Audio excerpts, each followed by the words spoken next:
I cannot believe I'm coming back on the internet just to talk about this shit. And believe me, this is the first and last time I'm going to talk about Aubrey, the last light skin on my motherfucking page. But I just got to say this one thing about this beef because I'm shocked nobody else is talking about it. A lot of people think it's seemingly random that he came after Megan and Serena, but I'm telling you, there's nothing random about it at all. Those were calculated shots. And He purposely went after these women, knowing that nobody would fall on their sword to defend them. Serena is not the only one of his exes to go on to have a happy relationship after him, but she is the only one he keeps bringing up. Megan did have beef with his homeboy Tory Lanez, but there's rappers that have thrown shots directly at him that he has never addressed. So why these two women? See, this whole album is an artistic representation of an interaction every woman has had in her life, where a man approaches you trying to hit on you, you turn him down, and all of a sudden, you ugly, you fat, you a bitch. What happens after he gets rejected? He goes back to his homeboys, tell him, oh, that bitch don't want me, her loss, blah, blah, blah. And his homeboys hype him up and say, yeah, you too good for her, she don't deserve you, da-da-da.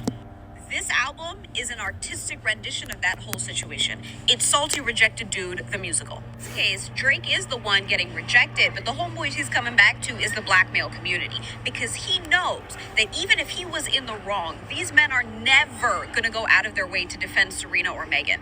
Black men have spent years calling Serena ugly and a man and a gorilla and all this and that, to the point where she divested from dating black men, and when she married a white man, she ironically got more hate for marrying outside the race. Megan Thee Stallion was shot by a fellow rapper, and upon hearing the news, half the black male community went, well, how do you know she's not lying?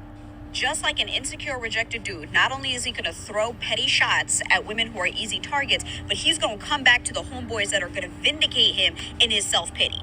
Case in point, when Megan got on Twitter and said it was crazy that someone unrelated to her situation was trying to use her story for clout, more black men spent time policing her response than policing Drake's actions. I thought it was more ludicrous for Megan to think that Jimmy was using her for clout than it was for him to drop unprovoked bars against a victim of gun violence not even a week after one of his homeboys was shot to death.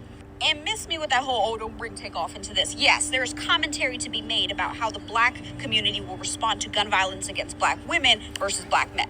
But we're going to talk about that another time. Baby. The point is, he played y'all exactly how he wanted to, and it's embarrassing. It's like he said, jump, and you said, on who dick?